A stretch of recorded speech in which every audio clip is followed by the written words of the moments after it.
کہ یہ گستاخی کرنے والے کوئی ان پڑھ یا جاہل لوگ نہیں، بلکہ اپنے وقت کے جیت علماء میں جن کا شمار ہوتا ہے اور جن کو ہم علماء حق سمجھتے تھے، جب ان کا باطن کھل کر ہمارے سامنے آیا تو ثابت ہو گیا کہ وہ علماء حق نہیں بلکہ علماء سوء ہیں۔ کیونکہ علماء حق کبھی بھی اللہ کے محبوب علیہ السلام، آپ کی آل پاک، آپ کی ازواج مطہرات، آپ کے اصحاب پاک کے گستاخ نہیں ہو سکتے۔ یہ علماء سوء کا کام ہے کہ ان کا دکھاوا کچھ اور ہے، پہناوا کچھ اور ہے اور ان کا باطن کچھ اور ہے۔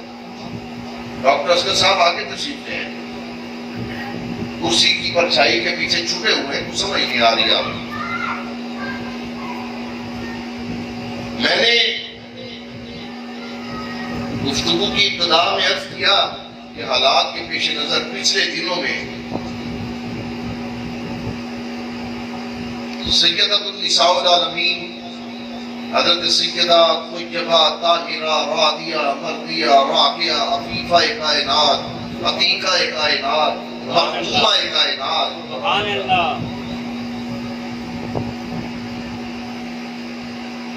بلکہ یوں کہیں کہ جانے جانے کائنات، سبحان اللہ، جناب سیدہ فاطمہ الزہرا سلام اللہ علیہا کے متعلق ایک بڑا معروف مولوی جس نے لوگوں کو عشق رسول اللہ صلی اللہ علیہ وآلہ وسلم کا جھانسا دے کر بڑا نام کمایا، ان کے ٹکڑوں پر پلتا رہا، ان کے نام کے ٹکڑے کھاتا رہا اور آج تک کھا رہا ہے۔ اعلیٰ حضرت نے کیا خوب لکھا کہ تیرا کھائیں تیرے غلاموں سے الجھے، عجب ہے یہ کھانے اور غرانے والے، کھاتے بھی ہیں اور غراتے بھی ہیں۔ یہاں پر بات غلاموں کی نہیں، یہ ایسا بدبخت مولوی ہے کہ اس نے ڈائریکٹلی اللہ کے محبوب کی محبوب ترین ہستی جناب سیدہ فاطمہ الزہرا سلام اللہ علیہا کی ذات پر وار کر دیا۔ تو یہ ہمارا ماضی گواہ ہے، مسلک حق اہل سنت والجماعت حنفی بریلوی کا ماضی گواہ ہے کہ چوں گستاخان رسول، گستاخان صحابہ، گستاخان اہل بیت، گستاخان امہات المومنین، جب بھی انہوں نے زبان درازیاں کی تو اہل سنت والجماعت نے تحریری طور پر، تقریری طور پر، ہر اعتبار سے، ہر فورم پر ایسے دجالوں کا مقابلہ کیا اور ایسے لعینوں کو شکست فات سے دوچار کیا۔ ملک کے طول و عرض سے جن لوگوں نے اس ویڈیو کلپ کو سنا جو مولوی آصف اشرف جلالی کا تھا، بہت بڑے بڑے علماء کرام، بڑے بڑے مشائخ اعظام تڑپ اٹھے، مشاکان رسول کے دل کٹ گئے کہ جب انہوں نے یہ سنا کہ انہوں نے جو لفظ بولا ہے جناب سیدہ طیبہ طاہرہ سلام اللہ علیہا کے متعلق کہ معاذ اللہ العیاذ باللہ استغفر اللہ العظیم نقل کفر نہ باشو، کہ آپ خطا پر تھیں اور منسوخ کر دیا کہ میر علی شاہ صاحب رحمۃ اللہ علیہ کے ساتھ، شرم نہیں آئی، نہ تو خود عبارت کی سمجھ آئی ہے اور نہ وہ آگے کسی کو سمجھا سکے، اور سہارا لیا ہے پیر میر علی شاہ صاحب رحمۃ اللہ علیہ کی کتاب کا۔ وہ بھی چیلنج کر رہے ہیں اب چیلنج کا جواب دینے کے لیے نہ تو وہ فون اٹھاتے نہ کسی سے بات کرتے. پچھلے دنوں کراچی سے لے کر لاہور تک کے علماء کرام کا مشائخ اعظام کا ایک پورا وقت جو ہے وہ ان سے ملنے کے لیے گیا کہ آپ نے جو غلطی کی ہے آپ رجوع کرنا. لیکن اتنی جدائی ہے, اتنا ڈھیٹ پن ہے, یعنی شیطان ختم اللہ علی قلوبہم وعلی سمعہم وعلی ابصارہم. کیا یہ آیت اس وقت کے کافروں کے لیے تھی؟ نہیں, یہ ہر دور میں آنے والے لعینوں کے لیے یہ آیت ہے کہ جب وہ اپنی کرتوتوں سے باز نہیں آتے, اللہ ان کو ہدایت کا موقع فراہم کرتا ہے, نہیں مڑتے, پھر دیتا ہے, نہیں مڑتے, پھر دیتا ہے, نہیں مڑتے, اور جب وہ اس کے پیاروں کی گستاخی شروع کر دیتے تو پھر اللہ ان کے دلوں پر مہرے لگا دیتا ہے, اور جب مہرے لگ جاتی ہے تو پھر نہ حق سنائی دیتا ہے نہ حق دکھائی دیتا ہے, پھر کچھ سمجھ نہیں آتا.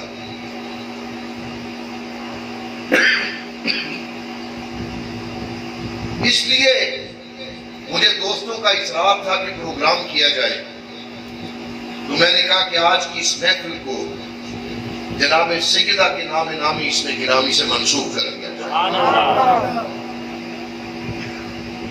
ویسے تو بھائی شفیق یہ ایگو ختم کر دیں, بالکل فلیٹ کریں اس کو. ہر بیٹی اپنے باپ کے لیے رحمت ہے, ہر بیٹی اپنے رحمت ہے. میری گفتگو کا جواب بھی دینا, مجھے پتا چلے کہ آپ میری گفتگو سمجھ رہے ہیں. نعرہ تکبیر, اللہ اکبر, نعرہ رسالت, یا رسول اللہ, نعرہ رسالت, یا رسول اللہ. ویسے تو ہر بیٹی اپنے باپ کے لیے رحمت ہے قاری صاحب, ہر بیوی اپنے شوہر کے لیے نصف ایمان ہے, اور ہر ماں اپنی اولاد کے لیے جنت ہے. لیکن قربان جاؤں جناب سیدہ کی عظمت پر, قربان جائیں جناب سیدہ کی عزت و طہارت پر, عزت و عصمت پر, کہ یہ وہ بیوی ہے, یہ وہ ذات ہے, یہ وہ ہستی ہے کہ جو اس باپ کے لیے رحمت ہے جو خود رحمت للعالمین ہے, جو خود رحمت للعالمین ہے. اللہ اکبر, وما ارسلناک الا رحمت للعالمین. کہ ہم نے آپ کو نہیں بھیجا مگر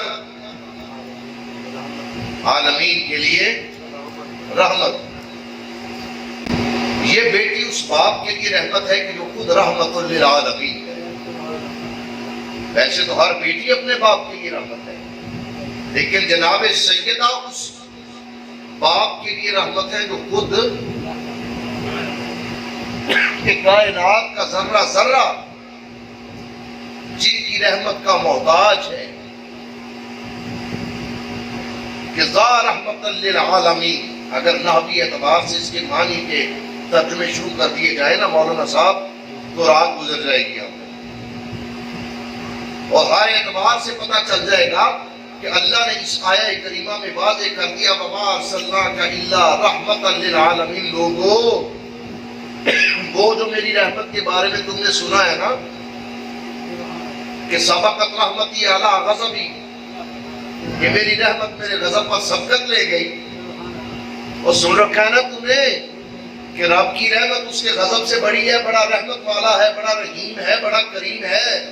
اور میری رحمت کا سنا ہوا ہے نا تم نے, اور جانتے ہو میری رحمت کو. اگر سن رکھا ہے تو دنیا میں اگر تم رحمت خدا بندی دیکھنا چاہتے ہو تو جاؤ میرے مصطفیٰ کی زیارت کرو.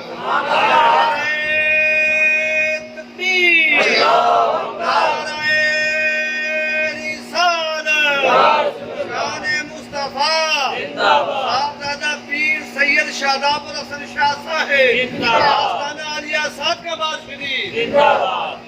یعنی اللہ یہ نحوی اعتبار سے, قاری ہارون صاحب نحوی اعتبار سے یہ گفتگو میری اور ہے, لیکن میں بتا رہا ہوں کہ یہ بیٹی اس باپ کے لیے رحمت ہے کہ جو خود اللہ کی رحمت کا، پھر فرمایا ذا رحمت للعالمین کہ سن لو میری رحمت کا اس دنیا میں ایک ہی ذریعہ ہے، ایک ہی وسیلہ ہے، ایک ہی کرینہ ہے، ایک ہی رستہ ہے، اور وہ رستہ، وہ کرینہ، وہ ذات میرے مصطفیٰ کریم کی ذات ہے۔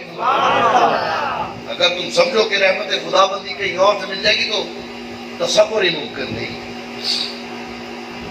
یہ بیٹی اس باپ کے لیے رحمت ہے کہ جو خدا کی رحمت کا واحد ذریعہ ہے اس پوری کائنات میں، کہ جس نے رحمت خدا بندی دیکھنی ہو وہ جناب سرور کونین علیہ السلام کی ذات کو دیکھے، جس نے اللہ کی رحمت کو لینا ہو وہ محمد مصطفیٰ کے قدموں تلے چلا جائے، جس پر مصطفیٰ راضی ہو گئے وہ خدا کی رحمت کا حقدار ہو جائے گا۔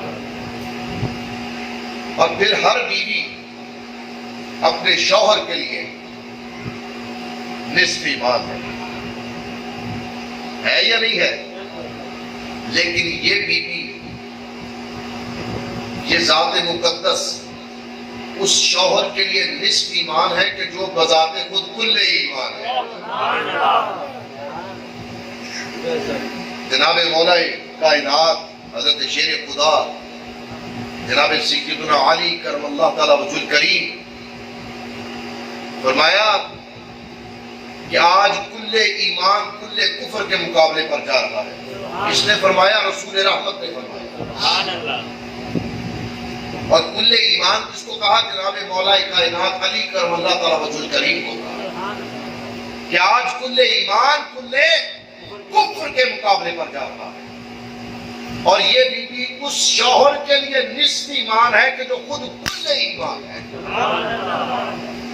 جو خود کل ایمان ہے۔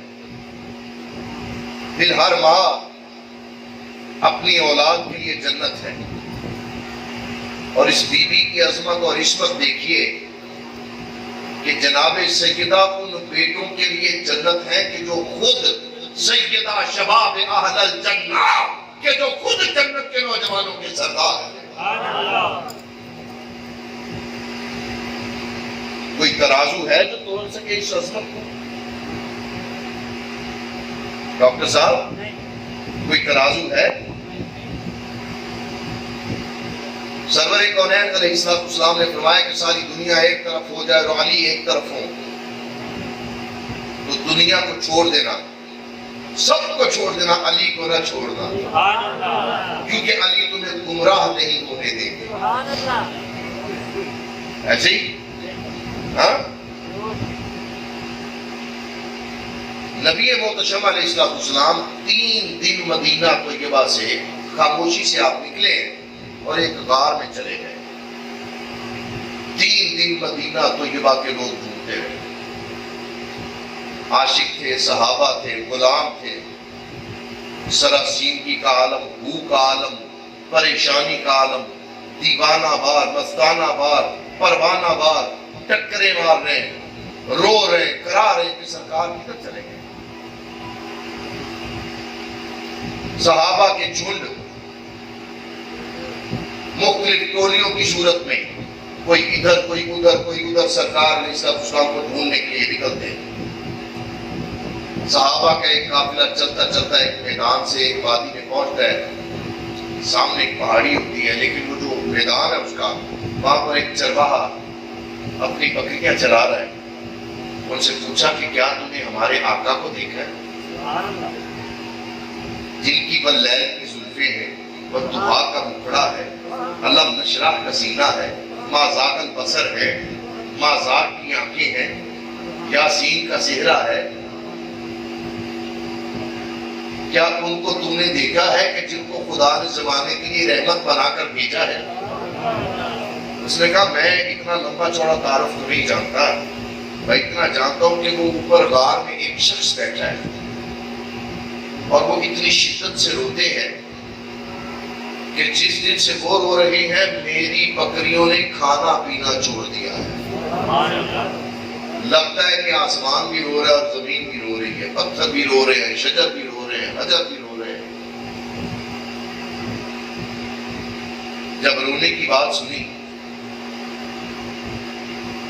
تو جناب سیدنا صدیق اکبر نے پوچھا کہ کوئی بات بھی کرتے ہیں وہ؟ کہا میں نے وہ کلمے سنے کہ رب حب لی امتی، کہا بس یہ میری سرکار کی ذات ہی ہے، یہ میرے سرکار ہی ہے۔ صحابہ دوڑے اس غار تک پہنچے، نوکیلے پتھر وہاں پر، کوئی بندوبست نہیں، اور نوکیلے پتھروں پر اپنی پیشانی مبارک رکھی اور سجدہ ریز ہے۔ صحابہ گئے، سرکار علیہ السلام کی ہچکیاں بندھی ہوئی ہیں، اور آپ خشیت الہیہ کے طالب، رضائے الہی کے مطلوب، اللہ کی بارگاہ میں اپنی امت کی بخشش کی دعا مانگ رہے ہیں۔ صحابہ نے جب دیکھا تو چیخیں نکل گئی، بڑی کوشش کی، لیکن سرکار علیہ السلام نے سجدے سے سر نہ اٹھایا۔ صحابہ نے کہا سلمان فارسی کو بلاؤ، ان سے کہا کہ جاؤ جناب سیدہ طیبہ طاہرہ کی بارگاہ میں جاؤ، کیونکہ جب وہ آتی ہیں تو سرکار خوشی کے ساتھ اٹھ کر ان کے لیے اپنی چادر کو بچھا دیتے ہیں۔ جناب سلمان فارسی گئے، جناب سیدہ طیبہ طاہرہ کی بارگاہ میں عرض کی، پتہ چلا کہ حضور علیہ السلام آپ فلاں غار میں تشریف فرما ہیں، تو بے قرار دل جو بیٹی کا تھا اس کو بھی قرار آیا۔ جناب سلمان فارسی فرماتے ہیں کہ آپ نے اپنی چادر مبارک اوڑھی، اور وہ چادر جس کو 14 پیبند لگے ہوئے تھے۔ آپ کہتے ہیں کہ جناب سیدہ اپنے شوہر نامدار اور اپنے بیٹوں کے ساتھ اس غار میں تشریف لے کر آئیں، تو آ کے جب اپنے بابا کو السلام علیکم کہا تو سرکار علیہ السلام نے سر نہ اٹھایا، بلکہ صدا یہی تھی کہ رب حب لی امتی، یا اللہ میری امت کو معاف فرما دے۔ آپ کہتے ہیں کہ بابا اگر قیامت میں آپ کی امت کے اعمال ہلکے پڑ گئے، ان کی نیکیاں کم ہوئی اور گناہ زیادہ ہوئے، تو میں ان کی نیکیوں کے پلڑوں میں اپنے حسن کی شہادت کو ڈال دوں، پھر تو اللہ راضی ہوگا نا۔ پھر بھی آپ نے سجدے سے سر نہ اٹھایا۔ جب آپ نے دیکھا کہ آپ ابھی بھی اسی زارو قطار، اسی گریہ زاری کے ساتھ رو رہے ہیں، آپ نے کہا بابا اگر میرے حسن کی شہادت سے بھی آپ کی امت کا پلڑا پورا نہ ہوا تو میں اپنے حسین کی شہادت کو بھی اس پلڑے میں ڈال دوں، پھر تو خدا راضی ہوگا۔ پھر بھی صدر کونین علیہ السلام نے سر اقدس نہ اٹھایا۔ پھر جناب سیدہ نے آسمان کی طرف منہ اٹھایا، نگاہیں آسمان کی طرف کی، اور اپنے اللہ سے مخاطب کہ یا اللہ میری عزت کو، میری عصمت کو، میری طہارت کو، میری پاکیزگی کو، میری شان کو، میرے مقام کو یا تو جانتا ہے یا تیرا مصطفیٰ جانتا ہے، یا وہ جانتا ہے کہ جس کو تو نے اور تیرے مصطفیٰ نے میرے لیے منتخب فرمایا ہے، اور میرا پردہ جو کسی پر نہیں کھلا، آج میں فاطمہ بنت محمد صلی اللہ علیہ وآلہ وسلم اپنے سر سے چادر اتار کر تیری بارگاہ میں دست دراز کرتی ہوں کہ میرے بابا کی امت کو معاف فرما۔ بس اتنا کہنا تھا کہ جناب جبرائیل امین بجلی سے زیادہ تیزی کے ساتھ سرکار کی بارگاہ میں آئیں گے، رک جائے گا کہ بی بی نے واسطہ دیا ہے اپنی حرمت کا، تو جبریل میرے محبوب کو جا کر یہ خوشخبری دے دے کہ تیری بیٹی کی عزت و عصمت کی خاطر ایک امت تو کیا ہزاروں امتیں بھی ہوتی تو خدا غیر حساب و کتاب کے اندر رکھتا، جن کے متعلق سرکار خود کہے کہ انما فاطمہ بدعۃ منی، انما کلمہ حسر ہے حضرت، کلمہ حسر، جیسے وہ حدیث پاک سنیے کہ سرکار نے فرمایا کہ انما انا قاسم واللہ معطی، اور ایک روایت میں ہے کہ واللہ یعطی۔ یہ کلمہ حسر سے مراد یہ ہے کہ بے شک دینے والا اللہ ہی ہے، جس طرح دینے والا ایک ہے ویسے خدا کی رحمتوں کو تقسیم کرنے والا بھی ایک ہی ہے۔ کہ بخدا خدا کا یہی ہے در، نہیں کوئی اور مفر مکر، جو یہاں سے ہے وہ وہاں سے ہے، جو یہاں نہیں تو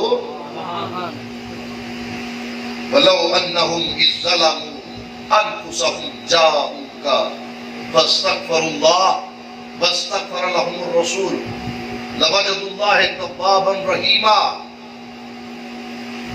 کہ اگر چاہتے ہو کہ خدا راضی ہو جائے تو پھر میرے محبوب کے دروازے پر آ جاؤ۔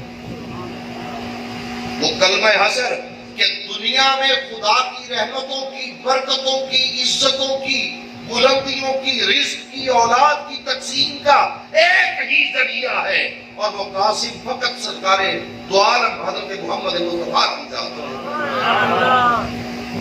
اسی طرح سرکار نے یہ فرمایا کہ انما فاطمہ بدعۃ منی، کہ دنیا میں اگر کوئی میری جان کا ٹکڑا دیکھنا چاہتا ہے تو وہ میری بیٹی فاطمہ الزہرا کو، اگر کوئی میری جان دیکھنا چاہتا ہے، اگر کوئی میری پیاری اور محبوب جناب سیدہ طیبہ صدیقہ کائنات حضرت عائشہ صدیقہ رضی اللہ تعالیٰ عنہ سے کسی نے پوچھا کہ نبی محتشم دنیا میں مردوں میں سب سے زیادہ پیار کس کے ساتھ کرتے تھے اور عورتوں میں سے سب سے زیادہ پیار کس کے ساتھ کرتے تھے؟ تو آپ نے فرمایا کہ مردوں میں حضور سب سے زیادہ پیار جناب مولائے کائنات علی کرم اللہ تعالیٰ وجہ کریم سے کرتے تھے، اور عورتوں میں سب سے زیادہ پیار جناب سیدہ فاطمہ الزہرا سلام اللہ علیہا کے ساتھ کرتے تھے۔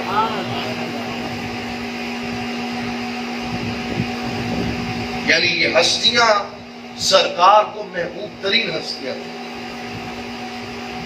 اسی لیے تو سرکار نے اپنے اصحاب کو بار بار ان کی محبت، ان کی مودت کی تلقین کی، اور اللہ نے ان کو قرآن میں اہل بیت کہہ کر پکارا۔ اس پر بھی بہت ساری لمبی بحث ہے کہ بہت سارے ہمارے علماء اہل بیت کو اتنا پھیلا دیتے ہیں کہ سمجھ ہی نہیں آتی۔ درود پاک پڑھ لے ذرا۔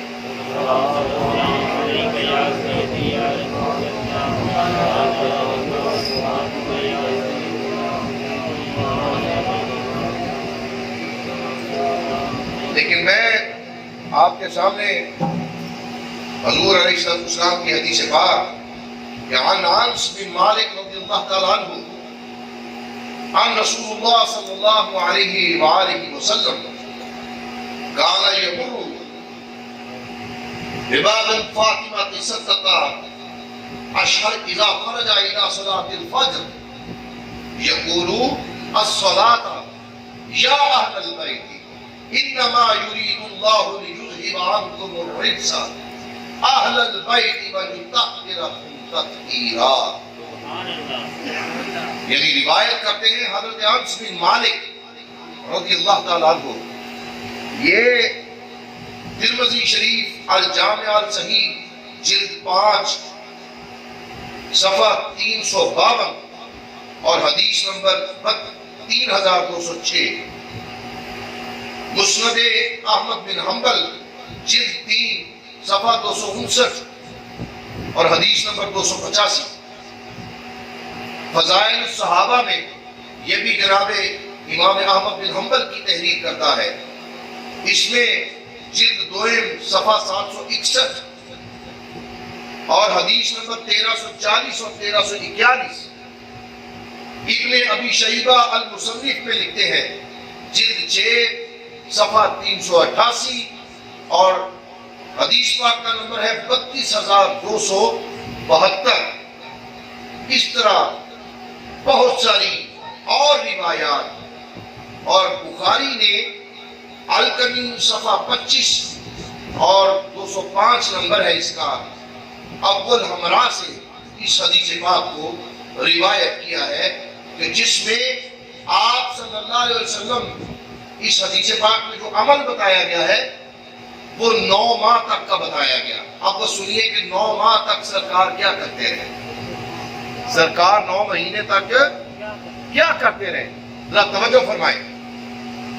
حضرت انس بن مالک کہتے ہیں کہ ان رسول اللہ صلی اللہ علیہ وسلم کانا یمر بباب فاطمہ 17 کہ آپ فرماتے ہیں کہ کم از کم 6 ماہ تک حضور نبی محتشم علیہ السلام آپ کا یہ معمول رہا کہ نماز فجر کے لیے جب آپ نکلتے تو اپنی بیٹی جناب فاطمہ الزہرا کے دروازہ اقدس پر آتے اور فرماتے الصلاۃ یعنی نماز قائم کرو، اور پھر یہ آیت تلاوت کرتے کہ انما یرید اللہ لیذھب عنکم الرجس اہل البیت یطہرکم تطہیرا، کہ بے شک اللہ چاہتا ہے کہ وہ میرے گھر والوں کو ہر نجس سے ہر رجس سے خوب پاک فرما دے۔ نعرہ تکبیر، نعرہ رسالت، نعرہ رسالت، نعرہ پیر سید شاداب الحسن شاہ صاحب آستانہ عالیہ ساتھ کا بادش بھی یعنی 6 ماہ تک جب یہ آیت اتری کہ نبی کے گھر والوں کو اللہ چاہتا ہے کہ خوب سے خوب پاک کر دے، ستھرا کر دے، تو ایک ہی دروازہ تھا جسے سرکار بار بار کھٹکھٹاتے تھے، اور وہ دروازہ آپ کی بیٹی جناب فاطمہ الزہرا کا دروازہ۔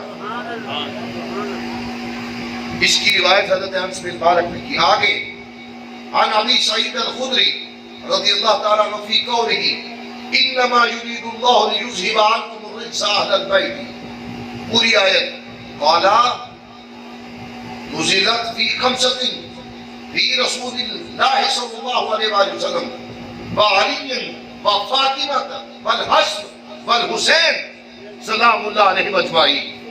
حضرت ابو سعید خدری رضی اللہ تعالیٰ عنہ نے اللہ تعالیٰ کے اس ارشاد مبارک یعنی وہ آیت کریمہ کہ اے اہل بیت اللہ تو یہی چاہتا ہے کہ تم سے ہر طرح کی برائی کو دور کر دے، آلودگی کو دور کر دے۔ آپ فرماتے ہیں کہ اس کے بارے میں یہ جو آیت اتری ہے یہ 5 ہستیوں کے متعلق اتری ہے، جن میں جناب سرور کونین کی ذات شامل ہے، جناب علی کی ذات شامل ہے، جناب فاطمہ الزہرا کی ذات شامل ہے، جناب امام حسن کی ذات شامل ہے، اور جناب امام حسین علیہ السلام کی ذات شامل ہے، اور کوئی اس میں داخل نہیں۔ اور یہ آیہ کریمہ خالصتاً جو اہل بیت رسول اللہ صلی اللہ علیہ وآلہ وسلم یعنی جناب سیدہ خاتون جنت سلام اللہ علیہا، آپ کے شوہر نامدار اور آپ کے دونوں صاحبزادگان، ان کے متعلق یہ آیت نازل ہوئی۔ آگے چلیے،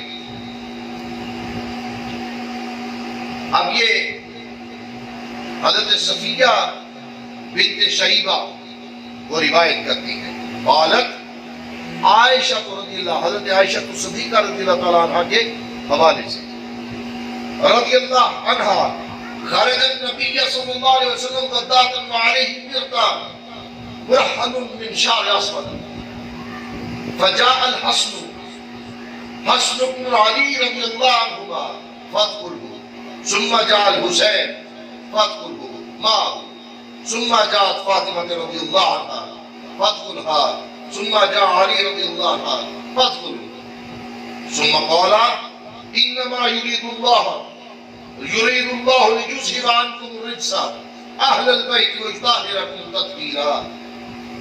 صفیہ بنت شیبہ روایت کرتی ہے کہ حضرت عائشہ صدیقہ کائنات ام المومنین آپ بیان کرتی ہے کہ میں نے حضور نبی کریم علیہ السلام کو صبح کے وقت باہر تشریف آپ لے کر آئے، آپ نے ایک چادر اوڑھی ہوئی تھی جس پر سیاہ اون سے کجاووں کے نقش بنے ہوئے تھے، اور آگے ذرا آپ دیکھیے کہ آپ فرماتی ہیں کہ پس حضرت حسن بن علی علیہ السلام آئے تو آپ نے انہیں اس چادر میں داخل کر لیا، پھر حضرت حسین علیہ السلام آئے، آپ نے انہیں بھی اپنے ہمراہ اس چادر میں داخل کر لیا، پھر جناب فاطمہ الزہرا تشریف لے کر آئی، آپ نے انہیں بھی اس چادر میں داخل کر لیا، پھر مولا علی تشریف لے کر آئے تو آپ نے انہیں بھی اس چادر میں داخل کر لیا، اور پھر یہ آیت پڑھی کہ اے اہل بیت اللہ تو یہی چاہتا ہے کہ ہر آلودگی اور ہر نجاست کو تم سے دور کر دے اور تمہیں پاک اور صاف کر دے. یعنی اہل بیت رسول اللہ سرکار کے ساتھ اس آیت میں جو ہستیاں شامل ہیں وہ 4 ہیں اور کوئی نہیں. اب اس کی روایت بھی دیکھ لیجیے. اس کی روایات مسلم صحیح جلد 4 ٹھیک ہے جی اور نمبر ہے اس کا 2424. ابن ابی شیبہ احمد بن حنبل ابن راہویہ المستدرک بہقی السنن الکبریٰ میں طبری باغوی ابن کثیر سیوطی عبدالر المنشور فی تفسیر ابن معصور میں یعنی بے تحاشا روایات. اور اس کی راوی کون ہے؟ صفیہ بنت شیبہ. اور روایت کن سے کر رہی ہیں کہ حضرت سیدہ عائشہ صدیقہ نے یہ حدیث پاک بیان فرمائی ہے. یہ حدیث ان ظالموں کے منہ پر بھی تماچا ہے کہ جو امہات المومنین کے متعلق غلیظ خیالات رکھتے ہیں، جو بکواسات کرتے ہیں. یہ ان کے منہ پر بھی تماچا ہے کہ اگر امہات المومنین کے دل میں اہل بیت رسول اللہ کے لیے کوئی معاذ اللہ علیہ باللہ بغض ہوتا تو پھر کبھی بھی اس طرح کی احادیث روایت نہ کرتی، بیان نہ کرتی. ذرا توجہ فرمائیے اس بات پر کہ اس کی یہ بیان کس نے کی ہے؟ جناب ام المومنین سیدہ عائشہ الصدیقہ. اور جناب عائشہ بیٹی کس کی ہے؟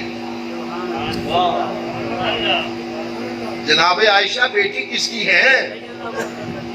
جناب سیدنا ابو بکر صدیق رضی اللہ تعالی عنہ. کہ سرکار نے فرمایا کہ ابو بکر اگر خدا کے بعد دنیا میں مجھے کوئی دوست بنانے کا اختیار ہوتا تو میں دنیا میں تمہیں اپنا دوست بناتا. یار غار ثانی اثنین اذ ہما فی الغار. آپ کو پتہ ہے کہ مسجد نبوی جو ہے جو تعمیر کی گئی اس کی زمین کس نے خریدی تھی؟ یہ حضرت سہل اور سہیل 2 بچے تھے انصاری، مدینہ طیبہ میں یتیم بچے تھے، ان کی زمین تھی. اور جب ان کو بلایا گیا ان کے چچا آئے، ان سے سودا کیا گیا تو 20,000 درہم کی یہ جگہ خریدی گئی. اس جگہ کے پیسے جناب سیدنا ابو بکر صدیق رضی اللہ تعالیٰ عنہ نے ادا کیے. اب انہی کی بیٹی یہ روایت کر رہی ہے اور یہ کہتے ہیں، کچھ کہتے ہیں کہ باغ فضل کا حق کھا گئے معاذ اللہ اور ہمارے بولنا شروع ہو گئے کہ آپ نے خطا کی کہ آپ نے حق مانگ لیا. یہ کیسی بے شرمی اور چیٹائی ہے. میں آپ لوگوں سے یہ سوال کرتا ہوں کہ اگر 2 بھائی آپس میں بات کر رہے ہوں تو ان کی اولاد کو بولنے کا حق ہے؟ بتائیں. ماں باپ آپس میں کسی بات پر بحث ہو، جھگڑا ہو، اولاد کچھ کہہ سکتی ہے؟ نہیں کہہ سکتی. آج سے 1400 سال پہلے یہ وہ ہستیاں ہیں کہ جن کے ایمان کی قسمیں قرآن کھا رہا ہے. جن کے ایمان کی قسمیں یعنی اہل بیت کی قسم قرآن یہ دے رہا ہے کہ ان کو ہر نجاست سے اللہ نے پاک کر دیا. اور صحابہ تو صحابہ ہے نا، والعادیات ضبحا والموریات قدحا والمغیرات صبحا فأثرن به نقعا فوسطن به جمعا. اللہ کہتے ہیں کہ محبوب تیرے غلام جن گھوڑوں پر دوڑتے ہیں جب ان کے سم پتھروں پر پڑتے ہیں اور جو چنگاریاں نکلتی ہیں مجھے ان چنگاریوں کی قسم ہے. نعرہ تکبیر، اللہ اکبر، نعرہ رسالت، نعرہ حیدری، نعرہ حیدری. دیکھیں ہم بہت پیچھے ہیں بھائی. اپنے گریبانوں میں جھانک کر دیکھیں کہ ہمارے اندر قابلیت کیا ہے، ہماری اوقات کیا ہے. ہماری اوقات ہے کہ ہم ان ہستیوں کے متعلق بات کر سکیں؟ بات کر سکتے ہیں؟ ہمارا کیا حق ہے کہ ہم اٹھ کے ان میں کوئی کمپیئر، کوئی موازنہ، کوئی تولنا شروع کر دیں؟ یاد رکھیے اللہ نے قرآن میں فرمایا نا کہ تِلْكَ الرُّسُلَ فَضَّلْنَا بَعْضَهُمْ عَلَىٰ بَعْضٍ، کہ اللہ نے بعض کو بعض پر فضیلت دی ہے. اسی طرح امت رسول اللہ صلی اللہ علیہ وآلہ وسلم میں جو آپ کے اصحاب ہیں ان میں بھی اللہ نے بعض کو بعض پر فضیلت دی ہے. یعنی جنہوں نے جنگ بدر لڑی ان کا مقام سب سے اوپر ہے. اور ایک وقت آیا تھا کہ جنہوں نے جنگ بدر میں حصہ لیا تھا ان بدری صحابہ کو باقی جنگوں سے روک دیا گیا. لیکن جب گستاخ رسول اور جھوٹے مدعی نبوت نے دعوی نبوت کیا تو اس مسلمہ ابن کذاب کا خاتمہ کرنے کے لیے جناب ابو بکر صدیق نے کہا کہ اب نہ بدری پیچھے رہیں گے، نہ احد والے پیچھے رہیں گے، نہ کوئی لنگڑا پیچھے رہے گا، نہ کوئی اندھا پیچھے رہے گا، بلکہ سب پر یہ واجب ہو چکا ہے کہ اس کذاب کا سر اس کے تن سے جدا کر دیا جائے. وہ اصحاب رسول صلی اللہ علیہ وسلم تو کیا آپ توقع رکھتے ہیں کہ وہ اہل بیت رسول اللہ صلی اللہ علیہ وسلم یعنی 6 ماہ تک سرکار اس گھر کا دروازہ کھٹکھٹاتے رہے؟ کیا میرے گھر والوں، اللہ چاہتا ہے کہ تمہیں ہر نجاست سے، ہر گندگی سے، ہر آلودگی سے پاک کر دے. تو جو اللہ چاہے کیا وہ ہوتا ہے یا نہیں ہوتا؟ ہوتا ہے یا نہیں ہوتا بھائی؟ اچھا مجھے یہ بتائیں کہ یہ آیت پہلے اتری یا حضرت امام حسن پہلے پیدا ہوئے؟ ہاں جی پہلے. اور جب امام حسن علیہ السلام پیدا ہوئے تو داعیہ دوڑتی ہوئی چلی گئی سید عالم علیہ السلام کی خدمت میں اور کہتی ہیں حضور کوئی عورت بچہ پیدا کر کے فوری نماز پڑھ سکتی ہے؟ آپ نے کہا نہیں، وہ تو پاک نہیں ہے. تو کہا کہ آپ کی بیٹی کو اللہ نے بیٹا عطا کیا اور وہ نماز پڑھ رہی ہے. کہا میری بیٹی کی بات اور ہے، دنیا کی عورتوں کی بات اور ہے. میری بیٹی تو البتول ہے، ہر نجاست سے، ہر غلاظت سے، ہر گندگی سے، ہر آلودگی سے اللہ نے اس کو پاک فرما دیا. اور یہ شان تو کسی نبی کی والدہ کو بھی نہیں دی اللہ نے.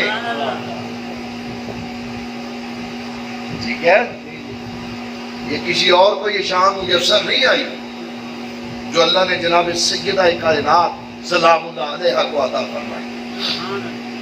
حضرت آگے چلیے. حضرت عمر بن ابی سلمہ ربیب النبی صلی اللہ علیہ وسلم، یہ ام المومنین حضرت ام سلمہ رضی اللہ تعالی عنہا کے پہلی شادی سے بیٹے ہیں. ان کی پرورش پوری کی پوری سرکار نے فرمائی. آپ بیان کرتے ہیں قالا لما نزلت هذه الآیات علی النبی صلی اللہ علیہ وسلم، جب یہ آیت نبی پاک صلی اللہ علیہ وسلم پر اتری، انما یرید اللہ لیذھب عنکم الرجس اہل البیت ویطہرکم تطہیرا. آپ فرماتے جب یہ آیت آپ پر اتری فی بیت ام سلمہ، اس وقت آپ ام سلمہ کے گھر میں تھے رضی اللہ تعالیٰ عنہ. فتوا فاطمہ و حسن و حسین سلام اللہ علیہ مجمعین فجل لہم بکسائی، یعنی یہی اہل کسا ہے جو حدیث کسا بیان کی جاتی ہے، چادر والی حدیث جو ہے کہ جو اہل کسا ہے وہ یہ 4 لوگ ہی ہیں جو سرکار کے ساتھ اس چادر میں شامل تھے. بکسائے بعلی کرم اللہ تعالیٰ وجہ الکریم، خلف ظهره فجلله بكسائي ثم قال اللهم هؤلاء أهل البيت فأذهب عنهم الرجس وطهرهم تطهيرا. آپ فرماتے ہیں کہ یہ آیت حضرت عمر بن ابی سلمہ سے روایت کہ جب حضور نبی کریم علیہ السلام پر حضرت ام سلمہ کے گھر میں یہ آیت مبارک اتری تو پھر آپ علیہ السلام نے حضرت فاطمہ، حضرت حسن، حضرت حسین سلام اللہ علیہ مجمعین اور ان کو اپنی کمری میں چھپا لیا، ڈھانپ لیا، اور حضرت علی کرم اللہ تعالیٰ وجہ کریم حضور علیہ السلام کے پیچھے کھڑے تھے. آپ نے ان کو بھی بلا کر اس کمری میں، اس چادر میں چھپا لیا اور پھر فرمایا الہی اللہم ہؤلاء الہ البیت، کہ یا اللہ یہ میرے اہل بیت ہیں، ان سے نجاست کو دور کر دے اور ان کو خوب پاک و صاف فرما دے. اب یہ تمام احادیثیں آپ کو سنانے کا مقصد کیا ہے کہ نبی محتشم علیہ السلام نے جس بیٹی کے متعلق یہ کہا کہ میری جان کا ٹکڑا ہے، یہ ناراض ہے تو میں ناراض، یہ راضی ہے تو میں راضی. جس نے اس کو دکھ دیا اس نے مجھے دکھ دیا، جس نے اس کو تکلیف دی اس نے مجھے تکلیف دی، اور جس نے مجھے تکلیف دی والذین یؤذون اللہ ورسولہ لعنہم اللہ فی الدنیا والآخرہ، کہ جس نے اللہ اس کے رسول کو تکلیف دی اس پر دنیا میں بھی لعنت ہے اور قیامت میں بھی لعنت ہے. تو جس نے جناب فاطمہ الزہرا کو تکلیف دی اس نے رسول اللہ صلی اللہ علیہ وسلم کو تکلیف دی، اور جس نے سرکار کو تکلیف دی اس نے خدا کو تکلیف دی. اور اللہ اس کے رسول پر جو اللہ اس کے رسول کو تکلیف دیتا اس پر رحمت نہیں بلکہ خدا کی لعنت ہے. کس کی لعنت ہے؟ خدا کی بھی لعنت ہے، خدا کے فرشتوں کی بھی لعنت ہے. یہ بات اپنے ذہن میں رکھیے گا. تو کیا یہ ساری احادیثیں صحابہ اکبار کو معلوم نہیں تھی؟ معلوم نہیں تھی ان کو؟ لیکن لگتا ہے کہ آج کے مولویوں کو کچھ زیادہ معلوم ہے، جو یہ ان سے بھی آگے بڑھنے کے چکر میں ہوتے ہیں. اب ذرا تھوڑا سا دیکھیں، بات وہی ہے، یہ بات اپنے ذہن میں رکھیں کہ جنگ جمل میں جناب سیدہ طیبہ عائشہ الصدیقہ رضی اللہ تعالیٰ عنہ ایک طرف تھی اور جناب مولا کائنات ایک طرف تھے، لیکن جناب سیدہ طیبہ کے برادر مکرم حضرت محمد بن ابی بکر رضی اللہ تعالیٰ عنہ وہ جناب مولا کائنات کے ساتھ تھے. یہ جنگ ماں اور بیٹے کے درمیان تھی، ساس اور داماد کے متعلق تھی. قاری ہارون صاحب آپ اور میں کون ہے بات کرنے والے؟ یا تو اس جنگ کے خاتمے کے بعد مولا کائنات نے کوئی ایسا سلوک کیا ہوتا ام المومنین کے ساتھ کہ جو سند بن جاتا کہ دیکھیں جی آپ نے ان کے ساتھ کیا سلوک کیا، اس لیے جو ان کے ماننے والے ہیں وہ بھی ان کو اسی نظر سے دیکھیں. بلکہ جب جنگ جمل ختم ہو گئی تو ایک شخص نے جو مولا کائنات کے لشکر میں تھا جناب سیدہ کے خیمے کے باہر جا کر گستاخی کی تو جناب مولا کائنات نے اسی وقت حکم جاری کیا کہ اس کے سر کو اس کے تن سے جدا کر دیا جائے. اس کو پتہ نہیں چلا کہ یہ حرم رسول اللہ صلی اللہ علیہ وسلم ہے، اور 200 عورتوں کو مردوں کا لباس پہنا کر آپ کو ان کی تحویل میں دے کر عزت کے ساتھ مکہ المکرمہ روانہ کیا گیا. اور وہ گفتگو کہ جو جنگ جمل کے خاتمہ پر جناب مولا کائنات اور بی بی پاک کے درمیان خود چل کے آپ بی بی پاک کے پاس تشریف لے کر آئے. حالات و واقعات بعض اوقات ایسے ہو جاتے ہیں کہ انسان کسی غلط فہمی کا شکار ہو جاتا ہے، اس میں ہمارا کوئی کام نہیں ہے. اور یہ جو لوگ امہات المومنین پر تانا زنی کرتے ہیں نا، یہ اپنی ٹانگیں اوپر کر کے سر نیچے کر کے بھی زور لگائے نا تو بی بی عائشہ صدیقہ کو حرم رسول سے نہیں نکال سکتے. اور جو بی بی حرم رسول اللہ کی زینت ہے وہ ام المومنین ہے، وہ مومنوں کی ماں ہے. اور کوئی مومن اس وقت تک مومن نہیں ہو سکتا کہ جب تک کہ وہ اپنی ماں کی تقریم نہ کرتا ہو، عزت نہ کرتا ہو، تعظیم نہ کرتا ہو.